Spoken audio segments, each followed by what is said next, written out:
So, hello everyone.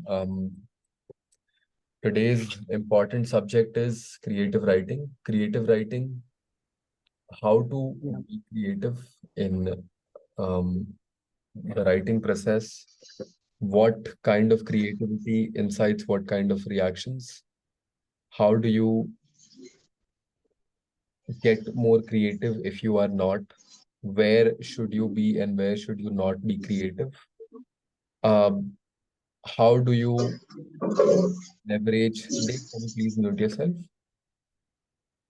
Thank you. So how do you leverage your Hello Ankit. yeah, Akash, बोलो. Bro अरे यार मुझे है ना लोगों से बात करने में बहुत परेशानी हो रही है आजकल. Can you help with that? What happened? Dude, I'm not able to understand like how to interact with people, how to go ahead with interactions. मैं फनी मैं कॉकी फनी वे में इंटरेक्ट नहीं कर पा रहा हूँ. Yeah, दो अलग अलग questions है. मतलब बिल्कुल you're not able to interact with people. Yeah, second question that you're not able to interact in a cocky funny way. Is that what your question is? Which one of them is your question? No, both questions. Both questions. ठीक है. Both of them are my questions. कुछ मेरे को याद दिला देगा class के end पे. Will take this up. अभी थोड़ा वो एजेंडा डिस्कस कर लेते हैं फिर we'll get through with this if that works with you. At least let me spell out the Works, bro. agenda, फिर I'll answer your question, फिर we'll continue with the class. ठीक है? Okay. Yep. So yeah, where do you have to be creative and how do you leverage uh, the creativity that you have in order to A, develop some kind of a following, B, um, have better, more articulate conversations. ठीक है? So this is going to be the most fundamental lecture for articulation mastery because the problem पता है क्या है? People don't know how the where to be creative. People think that ideating with creativity is putting in a lot of abstract subject matter. For example, when you tell a child to be creative, like write me a creative story, the child will go all in, exaggerate it to a level, and perhaps write a story about how an alien invaded a giraffe island and then, shit like that.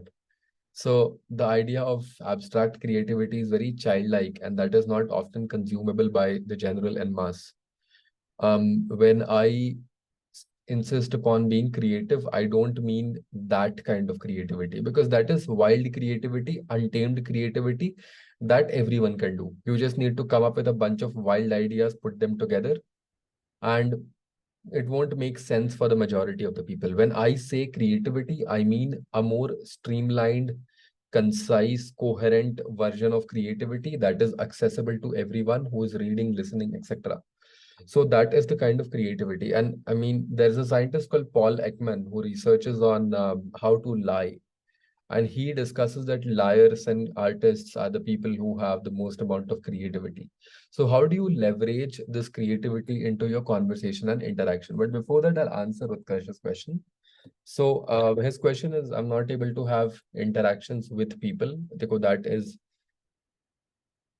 very nuanced. I generally don't know how to answer that question, so I'll skip it for now. But in general, if you're not able to have decent interactions with people, may have transactional interactions with people, which simply means basic small talk, right? So there's a theory by this guy called Eric Berne. I'm severely jet lagged, man. There's this theory by this guy called Eric Berne who talks about people and positions. So position meaning I have an AB position. For example, when you go out of your house and a neighbor of yours greets you every day, says, "Good morning, Ankit." And every single day when you walk out of your house, you hear a good morning from that neighbor. But maybe after 4 days, on the fifth day, you don't hear the good morning. It's slightly uncanny. Um, Similarly, whenever you get out of your house and you hear a good morning from your neighbor, and one day the neighbor tries to start an interaction apart from the good morning. Now, it is not only a good morning, it is also how are you doing? How are your kids? How's your family? So on and so forth. If that is the kind of interaction that comes your way, you'll still find it weird because you're just used to the neighbor saying good morning and then leaving, right? So these are called life positions. What kind of interactions you have with people are usually encoded in your social interaction. For example, when you are meeting someone at a party, it turns out that you only talk about parties with that person, which is fine. When you meet someone at a social event, you only talk something that is a meta conversation concerning that social event, so on and so forth. So the thing is, you need to understand what kind of rules have been set or bounded in this interaction. And if you want to have a better interaction, you need to find a way to break these rules politely and slowly and gradually, so that you can set up these life positions. So, for example, your neighbor, instead of saying good morning, Monday just says good morning, how are you? How you been? Good morning. You're coming out late today, one question, and then maybe like next day, one more question, and so on and so forth. And then you'll find yourself being more comfortable with each other. You gradually step from one life position to other. So maybe the kind of interactions you have had with people up until now, because you are in a college, I understand there must be some kind of encoding boundary that you have set. And what you need to do is perhaps tread these boundaries and set new ones.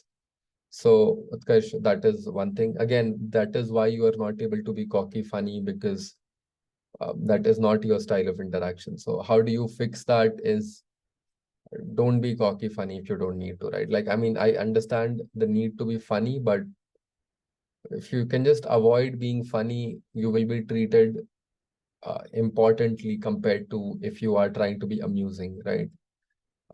People who crack a lot of jokes, people refuse to take them seriously. So, and also people who are cocky are not usually considered polite.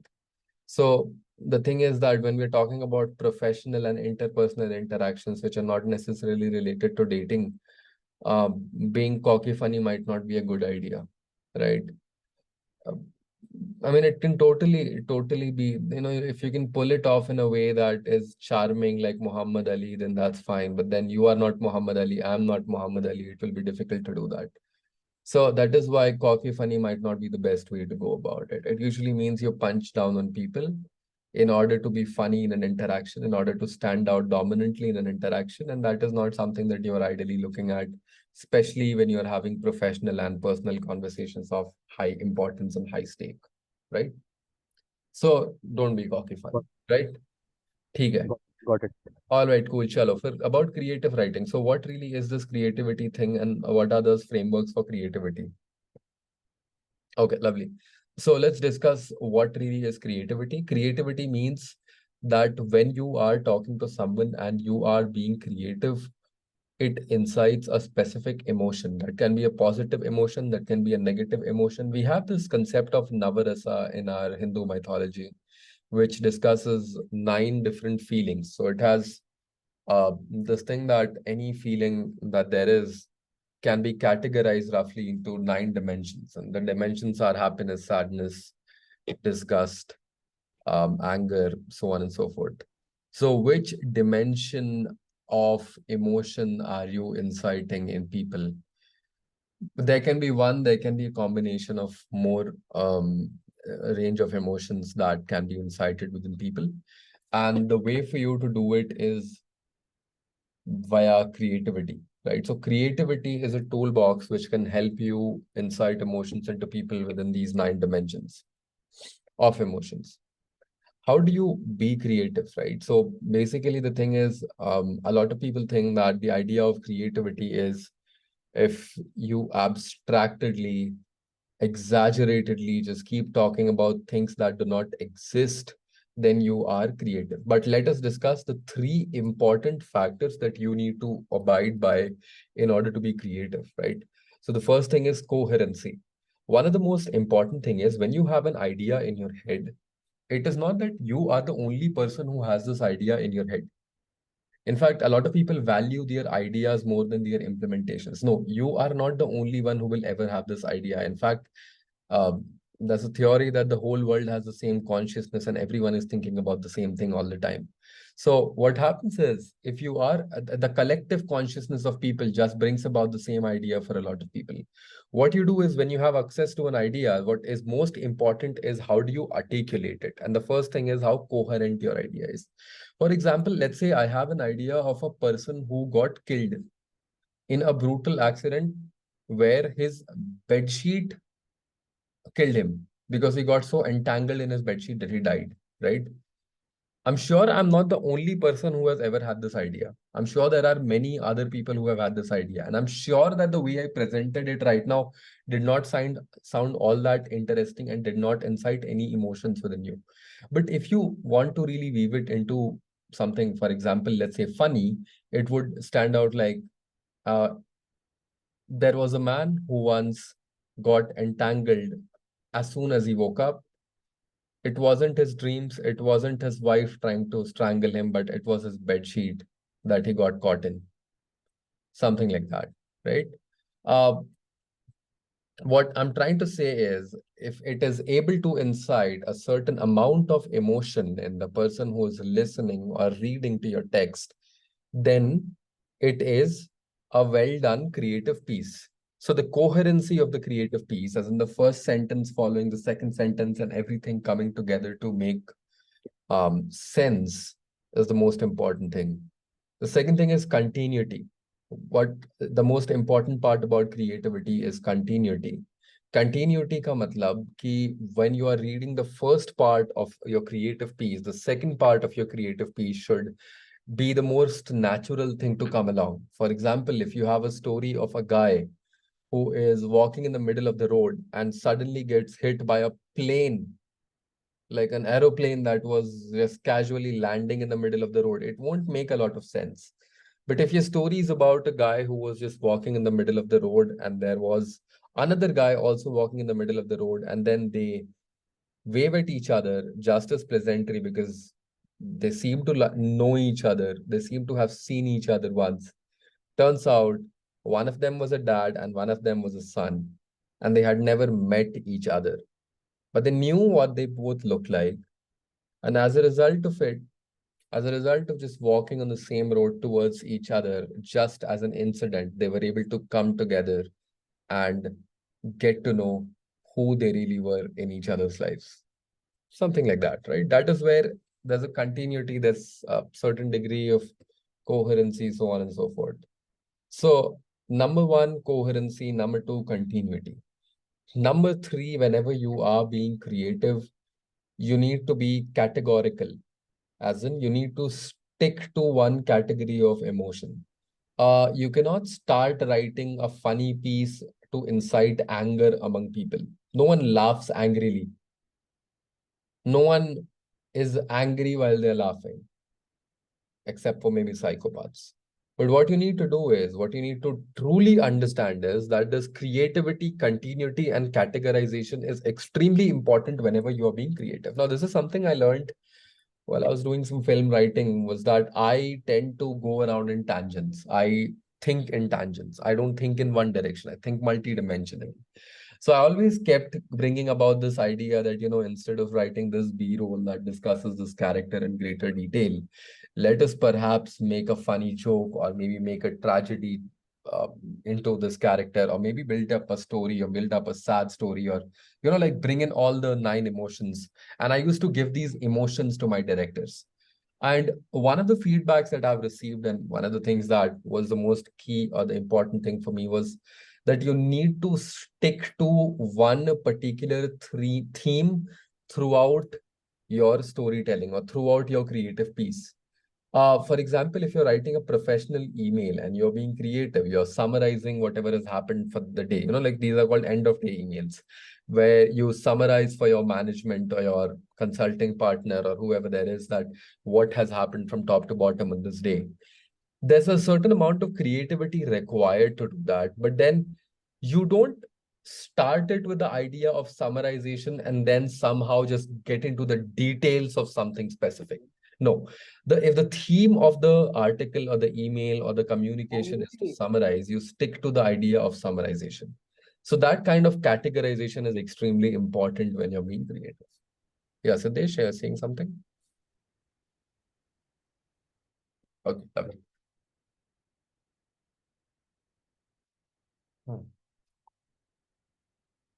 Okay.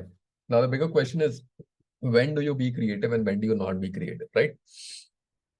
And again, we'll discuss frameworks for creativity and so on and so forth. That's not an issue, but let's first come back to this. When do you be creative and when do you not be creative, right? So The scope for creativity is only limited to venues where creativity is valued. For example, there are spaces where there is a specific paradigm for communication. For example, in professional settings, you're not allowed to use slangs, and you cannot be creative about insulting people in a professional setting. You cannot be creative about certain things in a personal setting. Like you cannot tell stories to your mom and dad. You need to tell the facts and feelings as it is in your personal relationships. Uh, Similarly, you cannot be creative about certain things in your maybe, like, let's say you are on a date with someone, right? You cannot be creative about your life. You need to have certain amount of creativity in order to convey what the fact is, but you don't need to be creative to a point of adding fiction to it. So every place has its rules for creativity. Every place has its, like, how much amount of fiction is allowed, how much amount of paraphrasing and retelling is allowed, and how much amount of storytelling in fact is allowed. I mean, are you even allowed to tell stories? So whenever you are thinking, like, let me write something for a place, let me say something at a place, ask yourself these three questions. Question number one is, am I allowed to tell stories?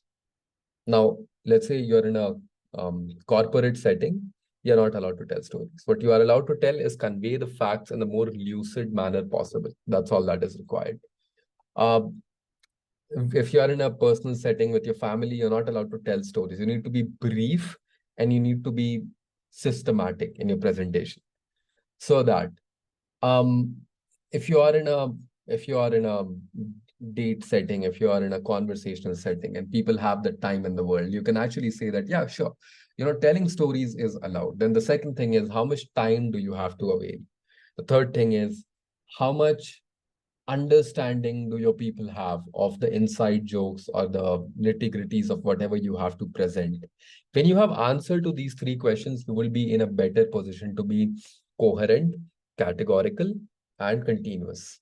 Categorical, you will understand what kind of speech do you have to make, what kind of position do you have to be in. That kind of categorization would be important. And the continuity, of course, is a matter of practice. I mean, you guys have discussed a lot of details on how to present good things, how to present feedback, how to present sad emotions, how to present happy emotions, how to present humor, so on and so forth. So we have already had these how to do personal, professional, interpersonal, group, public, etc. interactions. So we have already had this in great detail on how do you do a certain type of interaction. So all of that is covered. So that continuity and coherence should not be your concern as of yet.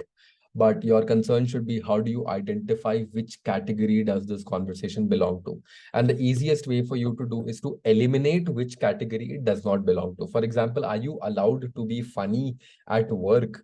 Maybe yes. Are you allowed to be angry in a personal setting with your parents? Are you allowed to throw tantrums over there? Are you allowed to be humorous and bratty in front of your parents? Maybe not really, right? You need to be mature, you need to be personal, you need to be um less funny, less okay, you need to be less funny, you need to be less angry, less theatrical, you need to be more presentable, more suave, more uh, I don't know, docile, more polite in front of your family, right? So those kinds of things, you cannot be what in front of your friends. Maybe there are lesser rules, but maybe you still have rules, like you don't punch down upon people, so on and so forth. So you determine which of these categories you don't have to abide by, right? Then the bigger question is, what are these categories? And then when we'll discuss each of these categories, we will also discuss how do you okay. How do we be creative in each of these categories? So let's first off go through each of these categories and then we'll kind of go through it, right? So the first thing is love and beauty, right? So for example, when you showcase love to someone, or when you showcase beauty, or is in like this usually corresponds to poets and poetry when they have a description of nature, a description of an emotion, a description of love, a description of who they are, what they think, what their worldview is, what their political alignment is. Patriotism is the best example, right? You have painted a nation state in such a term that people are ready to die for that particular geographical landmass. That is a beauty of poetry that has come upon to us. So how do you do this, right? How do you present beauty to people? Presenting beauty is adjective heavy. Adjective means, for example, if you have to present the darkness of the night, you compare it to something else that might just be dark. You can compare it to, let's say, mm, the the void. You can compare it to um, the dress worn by a girl who's going for a gown event, whatever that's called. You can present it, if you really want to make it grim, as the color of death or something like that. And if you really want to present it in a certain way, so comparisons, similes, idioms, adjectives, adverbs are best used in terms of presenting poetry, presenting love, so on and so forth. And that is the reason it is easy to write love poems, because you just need to make it adjective heavy, right? So now the only problem here is, if you need to use too many complex adjectives, your shit sounds really repetitive. So the general framework is one comparison and one story, one comparison and one story. For example, the biggest writer that has ever existed in this terms is called Surdas. Surdas used to write about Lord Krishna and Radha, and what he writes is that Radha, like the moon, shines, and Krishna makes the moon shine brighter, appreciates the moon, so on and so forth. So the comparison here is that Radha is the moon, and then the story there is that what does Radha do with this attributed uh, capacity as the moon, and then what does Krishna do as his lover is attributed to this idea of being exactly like the moon.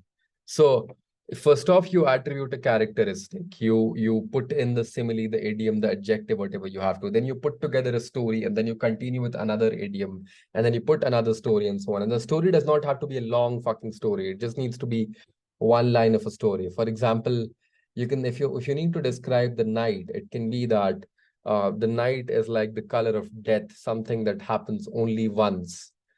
For us to see a new day, like light at the end of a tunnel that you think will never end once you enter it, then some other adjective, right? So, and like a person holding a halo in a tunnel, you have the moon guiding you through the light.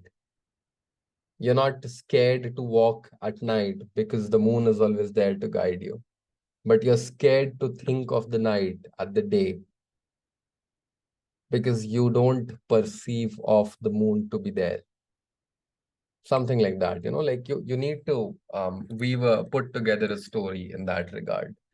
Of course, that's not the smartest thing ever, but yeah. Then the thing is humor, hasya. Um, Humor is very deep. We have discussed humor in so much detail at this point that I don't think there is anything else here. Compassion, right? So the idea of compassion is something where you do need to be creative. For example, you have a friend who went through an accident and you're going to meet that friend in a hospital, right? You do need to show some degree of compassion over there. You cannot just be like, yo, bro, I know you met with an accident. I know bad things happen to you, but I'm so glad that you are awake and you are able to walk on your 2 feet. That is not the way to present yourself in a social setting, right? So how do you be compassionate, right? So the idea is very simple. Lay down whatever the fact of whatever the source of compassion is. The easiest way to be creative in a compassionate manner is to lay down the fact of compassion. That is what KBC and these other guys do. They say that Raju is a guy who used to drive the bicycle, and he has never ever seen a motorbike. He has never ever seen a car.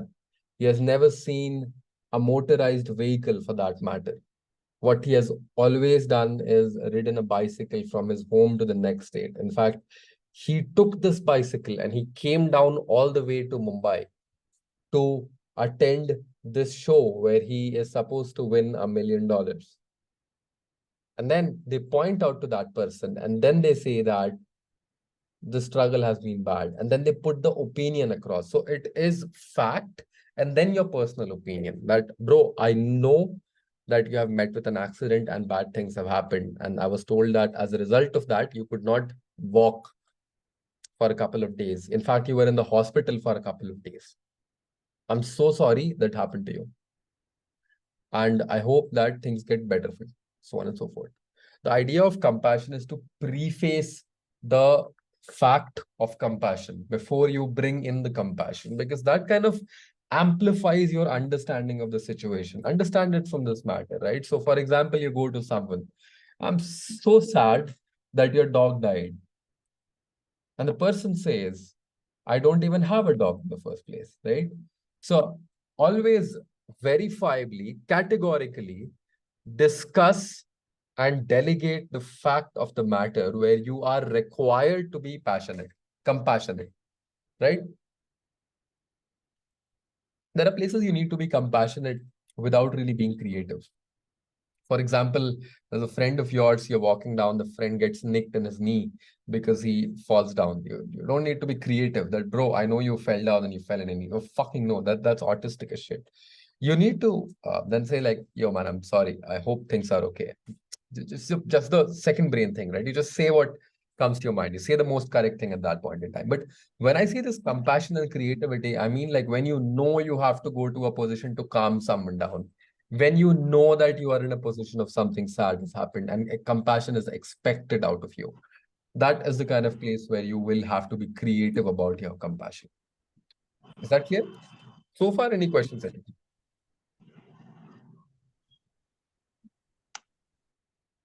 Any questions?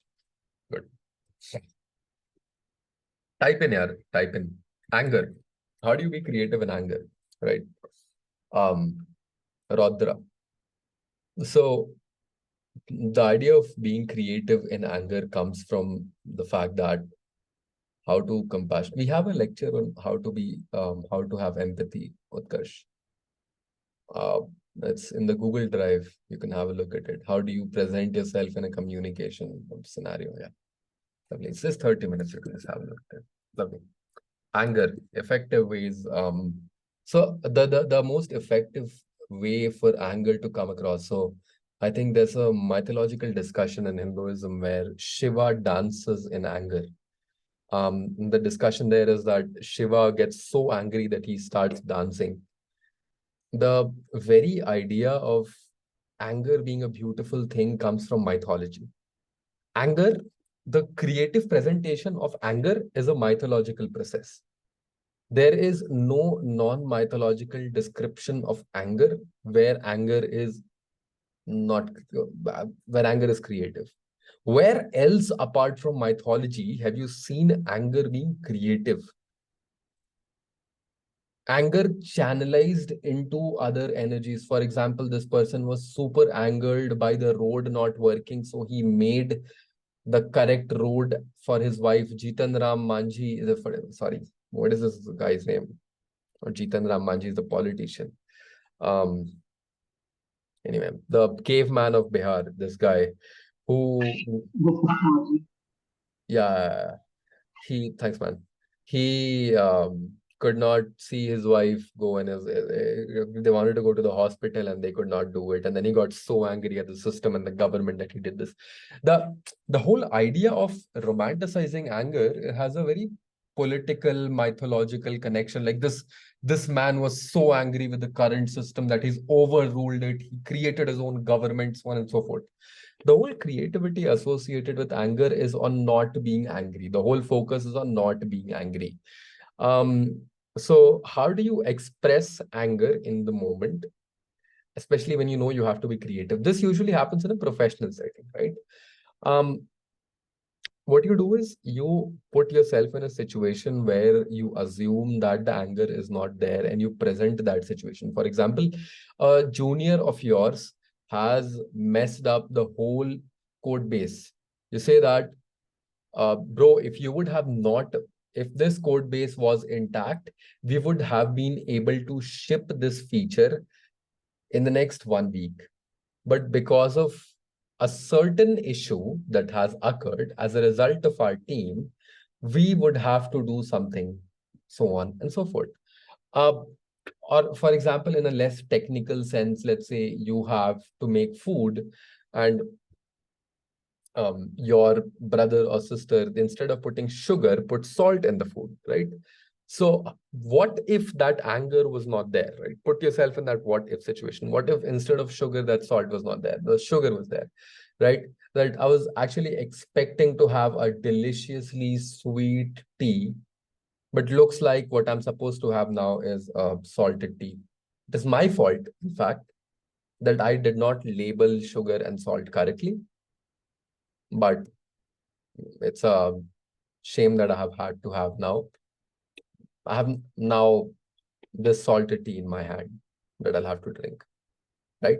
So what if the anger was not there, right? Just present it in that manner, like in a utopic sense of humor, right? Because if the anger was not there, then this is what would have happened. And then as a result of it, this is what has happened. Uh, this is as simple as this, man. Like it has this compassion, it has the empathy, it has the direction, it has the determination, it has the categorization, it has the coherence, so on and so forth. You can use this in any situation whatsoever. Usually it is in professional setting. You're never angry on a plan as a plan, right? I mean, you can be angry when you're breaking up with someone, maybe like romantically, but that is a very personal thing. You're not supposed to be creative over there. Like you don't come up with creative ways to break up with people. You're just like, this is what happened. Cool, will not work out. But when I say anger, I mean like in a professional setting, in a more intimate setting where your overreaction can actually have implications and consequences. So that is how it is going to be. Heroic courage, right? So courage is also something that incites so much emotions among us. For example, motivational speakers, what they do is they want you to feel courageous. They want you to feel pumped up, mentally speaking, right? So how do you feel pumped up, right? How do you, an average individual, how do you feel pumped up, right? Because as a result of that motivational speaker, how do you feel pumped up, right? That is what is going to be the most creative aspect of showing your courage. If you are in an army, right, and you want to actually go and kill the enemies, you won't be creative about your courage. You won't go singing songs of valiance and how the world is great and how you are going to take over, how your country is the greatest country yet. No, what you're going to do is you're going to go fight the enemies, kill the enemies, hopefully win against them, and then leave, right? But the amount of courage it might take you, like the amount of courage there might be in a creative person would be revealed in a general sense of when he is trying to make the other person creative. Sorry, the other person courageous. For example, let's say when you are going for a I don't know, trekking session and you have to be courageous, you need to keep trekking, you need to keep going up, right? And the other person who is trekking with you is not that confident, is not that comfortable. What you need to perhaps do is you need to motivate, you need to present your courage in this manner. So one of the ways to do it is compassion, that, hey, bro, I know that you're not able to do this particular thing. And I understand that this might be the reason, and this might be the reason, and this might be the reason, but this is how you can solve this problem. But this is such a male and male interaction, right? This is how boys talk to each other. So how do you be that? How do you present courage in a way that it is usually romanticized? You put yourself down and then you put yourself up. It is simple as that. So let me give you an example that I had the option of leaving this stage without presenting, without defending myself. I had the option of being over here without telling my end of the story, but I chose not to. I chose to defend myself and tell my story. And this is my story. You put yourself down and then you put yourself up right after that. This is how you be courageous in terms of creativity, or I mean, this is again like different let's say you're doing a character telling, right? You're doing, I don't know, like a colleague of yours, professionally speaking, was able to implement something that was not expected of your organization. Ideally, we were not expecting this feature to work out. In fact, what our expectation was that this is what would happen and this is what would be presented to the clients and the customers. But something came through that was more than expected. This person was able to implement it in such a way that this happened and this happened and this happened, so on and so forth. Right? So that's the presentation of courage. And fear. How do you present your fear? Right? Same as courage. In fact, the presentation of fear is the presentation of courage. Understand this. The presentation of fear is the presentation of courage. When you tell that you are scared or afraid of something, it is perceived by other people that you're courageous. Full stop. I am scared of the dark is a courageous thing to say in a general interaction. It doesn't mean that you should be 100% open about your vulnerabilities 24/7 and never ever talk in a normal sense of say and never ever take risks. No, that is not what I'm trying to convey. What I'm trying to convey is, in a general sense of interaction, if you are specifically scared of something and you are able to comfortably put yourself down. For example, I was walking down in the middle of this road in Iceland where there was no human being for the next 200 kilometers. And we were in this random ass village, which was near the lake where we were supposed to go aurora hunting, which is Northern Lights hunting. And I was almost sure that I'm going to die. Like that was the day, that was the moment, because there was no food. I did not speak the language. I did not know anyone. No one knew that I was in this country. Nothing else was happening. I knew that I was going to die. I knew that something bad was going to happen with me, but thank God it did not happen. I am just plain grateful for that. But I was scared and I was dead scared, right? Um, you see the kind of storytelling here is that, the kind of conversation here is that you are not afraid of bringing about the fact. You don't excuse your fear. Usually I'm not scared of things like this, but this, no, don't do that. Just spell it out. Just spell out what the fear is really, what the fear really involves, and why you were scared. Like, for example, I have never ever gone swimming. I have never been inside the water. I do not know how to swim. I cannot feel comfortable in front of the water of whatever I do. And the most sad moments of my life have been where people have been trying to pull me into water and have not been able to bring myself up to get into water. I know it sounds bad. I know it sounds sad. I know that is not the person you expect me to be, but that is what it is. The first part of it sounds interesting, sounds very coherent, sounds very hear-worthy, but the second part of it is demanding some kind of compassion from people. That is not ideal, but what you can just do is you can just stop right there. That whenever people pull me into water, a weird sense of scaredness comes upon me and I'm not able to get into the water. Leave the interpretation to the other person. I'm genuinely scared of water. That's all I have to say. Right? Then let the other people ask you. Let the people choose if they want to be compassionate. No, I understand. Some people are scared of water. Fair enough. Oh man, that sounds scary. Have you been able to? Let the people decide how they want to react to it. Don't force that kind of reaction upon them. Right?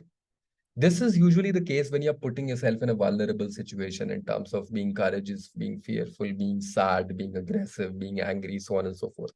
Don't force that reaction upon people. For example, um, patriotism, right? Why people are angry about a certain country attacking a certain country is that the certain country when people are angry on is trying to impose it on other people that we are in fact the victim.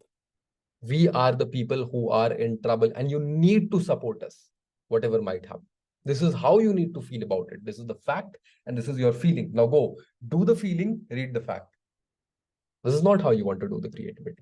How you want to do the creativity is you need to leave people with the facts in a way that they can decide how they feel about the fact. That might align with your vision, that also might not align with your vision, but you don't do the thinking on their part.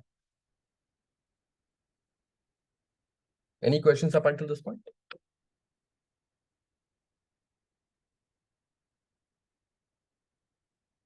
Okay? We have three more emotions left. Disgust, extremely disgusted by something, right? You don't justify your disgustness. You treat it exactly like you treat the fear part of your interaction. You are disgusted by something. It's a fact. There's no reasoning behind it. There's disgust, and that's full stop. That's what it is. The creativity with which you need to express your disgust is again, exactly like you do the fear part.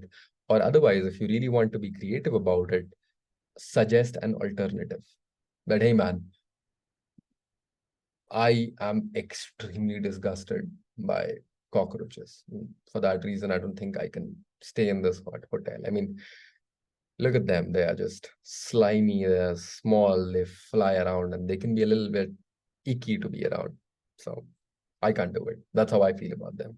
But hey, I'm open to doing this trip with you, even with the cockroaches on, if you can promise that there will be some kind of hit or cleaning or medicine to just avoid them. Right. So the idea of presenting disgust is you don't present disgust is a strong feeling of anger. It's a strong presentation of anger. Now there is anger that is like genuine frustration anger, and then there is disgust anger, which is essentially just you're so disheveled by some occurrence or happenstance that you don't know how to react to it. So what you do is you just like, no, this is disgusting. I don't know how to react to this. I don't know why you feel about this the way you do, but I'm out. This is disgusting, right? That's how you treat anger in a disgust sense of the way. That's how you treat disgust, right? So treat it like anger.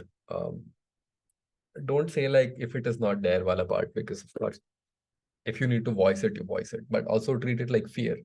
It's somewhere between fear and anger, and you need to decide where you need to put it, right? Surprise. We will discuss this, but peace. So, how do you communicate the normal feeling creatively? Like just the normal, like you wake up early in the morning, you're hungry, you have food, and you're happy that you've had food, and you're just fulfilled and compassionate and grateful about the fact that there is food in your tummy and you're going to go to work, and you're just happy about the fact that you have work on the table. You're just happy about the fact that um, you have a bed to sleep at night. That's it. The simplest way to do the shant or the um, peacefulness is just present it in terms of a fact and treat yourself as a second person without the facts. I'll tell you how. Example, the most normal thing is drinking water, right? You can say that, I was super thirsty and I had water, and I'm just so happy that I'm not thirsty anymore. In an ideal situation, if I were to be thirsty, I would be starving and just looking around and thinking that how can I somehow just get water? But thanks for water, right? Something like that. Or usually when I'm just the whole, like, you present the fact and then you represent the fact again. Like, I was thirsty and I had water. And I'm so grateful that I had water, because if I was thirsty, see, present the fact as it is. I'm thirsty and I had water. Simple. And I'm grateful about it. Sentence ends. Come back. If I was still thirsty and I would have not had water, the negation of it, I would just be looking around, thinking of a way to get water in my system, thinking of a way to end this thirst that I had. So I'm grateful. Simple. So you present the fact and then you represent the fact once again with negations. So the yes method, the yes sentence, and then the no sentence of the method. Right? Then wonder or excitement or adbhutam. This is easy. So excitement is when you just fill the description in with adjectives. Whenever, let's say, you are excited about something, or you need to present your um, wonder or surprise about something. For example, I was so much grateful to have witnessed Chandrayaan 3 when it was going in PSLV, thanks to a bunch of friends who were there. Um, and I was, I just have this thing that, so when you see the cricket match, right, let's say, the commentator is usually a very seasoned cricketer. It's not some ordinary guy who just comes and just talks about cricket. It's a seasoned cricketer talking about cricket. But then still, they don't uh, stop making adjectives and remarks. It's always, hey, whatever it is, right? Hey, the ball was actually really hard to beat, and this person was able to, holy shit, how did that go? That was so crazy. That the thing that you need to although contain in this kind of presentation of feelings is that it should not hurt people. It should not be, it should not present you in a bad light. Like, don't say motherfucker, the ball hit itself so hard, right? You don't go all into say like slangs and bad things, right? The presentation of excitement and wonder is the raw presentation of your emotions and feelings. What you do is you go all in, and you shout whatever there is, whatever adjective there is, but the presentation of the adjective, the capitalization of the adjective, the utilization of that adjective, the lack of creativity, in fact, if I would put it that way, is the best presentation of excitement and wonder. If you are able to be too if you're able to be too creative about it, you're not excited enough.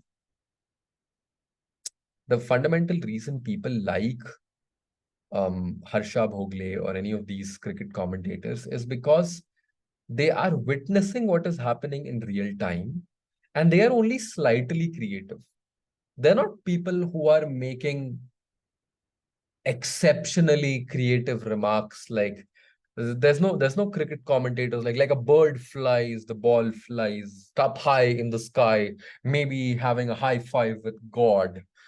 Like, the poetry is eliminated over there. There's not much creativity. There's just presentation of facts with this interjection and enthusiasm and just raw emotions. It is just that.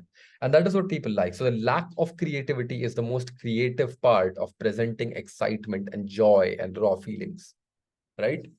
That is how it usually is, right? So whenever you see someone being more passionate and incongruent and more um, grammatically incorrect and not very poignant, you know that that person is really excited by that thing. Although it is not a healthy idea to always act excited. I mean, I like staying calm irrespective, and what you would see is that um, there's a finite degree of calm and composure whenever I speak about anything that I might even be passionate about. The fundamental reason is even if I do find something very exciting, I choose not to be too excited about it because I live with the optimism that more exciting things might come my way. You can do that, or you can do the more human thing, and you can just be excited. You can just present the excitement in a more pres it's not about being presentable and creative. It is about avoiding being impresentable, as in just saying weird slander, slangs, racist things. Just that. Do you meditate to stay calm? No, man. I just live life. Um, at some point, life will calm you down, Shiva. It's not about the meditation. It's not about, it's just life will calm you down, brother. Anyway, so we discussed when to be creative, how to be creative, where to be creative, what is creativity, how do you do this presentation thingy. But any questions up until this point? We have one last subject, very small topic, but any other questions up until this point?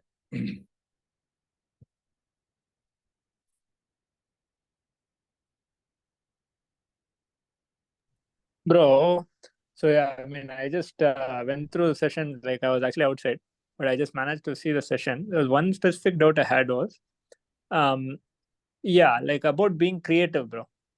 So let's say you're doing a creative writing, and could you just give a brief, like best way to be creative? The best way to be creative, I've already discussed, Shiva, like how, in what kind of situation, what kind of creativity is necessary, right? Or what kind of creativity is acceptable. Understand that the most creative that you can be is, understand the uncanny valley effect, right? You're going out for a fashion event, you see a lot of women dressed up, a lot of them are dressed up in common things, common household items, um, household attires, my bad. And then there is this one woman who has one dustbin on top of her head and like some weird shit in her back and a spaceship in her pants and so on and so forth. Even if that is a very creative attire, the immediate feeling that you have, Shiva, is weird, uncanny, unimpressive. And the fundamental reason for that is because you don't, you see things as normal and abnormal. The best way to be creative is to be normal. Okay? Don't say weird things. Don't act weirdly. Don't be uncanny. Simple as that. Don't force the other person to be creative in order to understand and anticipate you. But so let's say, so yeah, just coming to that example. So let's say if it's a fashion show, wearing something creative gives you points, right? And let's say you're a stand-up comedian. So then on stage, if you're being normal, then you'll be booed as a comedian, right? No, understand this. Comedy has frameworks, and when comedians crack jokes within the framework, they're never booed upon. Comedians who break the frame of comedy, comedians who try to enter territories that are pious to people, for example, religion, politics, and sex, are comedians who are treated poorly. Those are the comedians who are said to be the weird, trying too hard comedians, comics, so on and so forth. So the fact of the matter is, you need to be creative, of course, as a comedian, but you need to follow the framework of comedy. You don't enter pious territories in order to be comic, right? I think, yeah, that's a good point. I think, as in, see, there are people So, like, the thing I'm trying to say is, Shiva, that you don't Yeah. go out of your line to sound creative to people. Like as a comedian, you don't go out of the line, out of the framework of comedy, out of the designated rules of comedy to hit into the touchy, pious subjects of society, for example, sex, religion, and politics. You do not enter those territories. As a cook, you do not make food that is so atrociously unimpressive to people. As a fashionista, you don't dress up in a way that needs to be schooled and institutionalized in order to be accepted, right? So the uncanny, you do not enter the uncanny territories on purpose, is what I'm trying to say. Oh, okay, because it kind of makes sense, because like, Tanmay Bhatt was known for his creative works, but when he like made fun of Sachin, he got into big trouble because Sachin is considered God in India, right? So it's like a pious territory. So probably, yeah, it's kind of like, uh, example of your point. Yeah. Breaking taboos is important, but not all taboos should be broken. The victory of, let me kind of phrase it this way, that okay, the victory of comedy, or the victory of the smart comedy, the comedy that kind of tries to break barriers and break stereotypes and all of that, the victory of that comedy relies on the piousness of the taboo. Like me making a joke about Sati Pratha right now would not get me into trouble, because Sati Pratha is not that pious right now. But me making a joke about my gods or some other religion, for example, Allah, Muslims, will get me into trouble because that is considered ultimately pious, right? So the whole idea here is that some taboos should remain taboos. Some taboos should be there in place for people like the comedians and the writers and the creatives to be able to break them.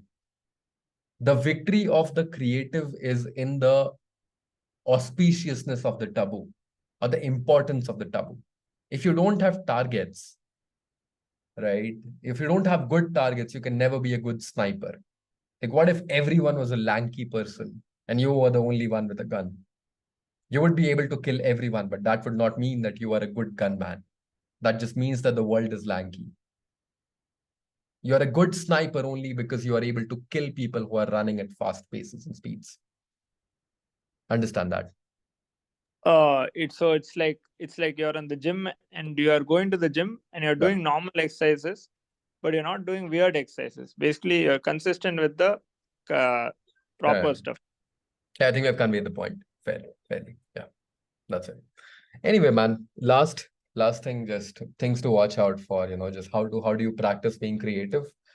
I think the best thing is that you, first off, again, we've discussed that you decide when and where you need to be creative, which direction you need to be creative in, and then follow the principles of continuity, integrity in continuity, integrity in creativity, and categorize and just follow along with those principles. And once you have that in your workflow, in your writing flow, in your speaking flow, you should be in a very good position to be creative, in a very good position to be presentable to a lot of people.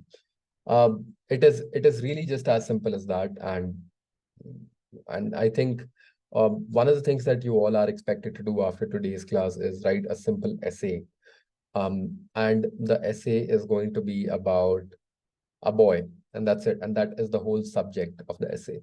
What you would need to do is, I'm going to send it as an email. I mean, if that is something that you are required to do, but it's just going to be like a boy. And now you need to decide which specific emotional dimension do you really want to take up in writing this essay. Do you want the boy to be sad, excited, happy, so on and so forth? How do you really want to present this boy, right? It's totally on you.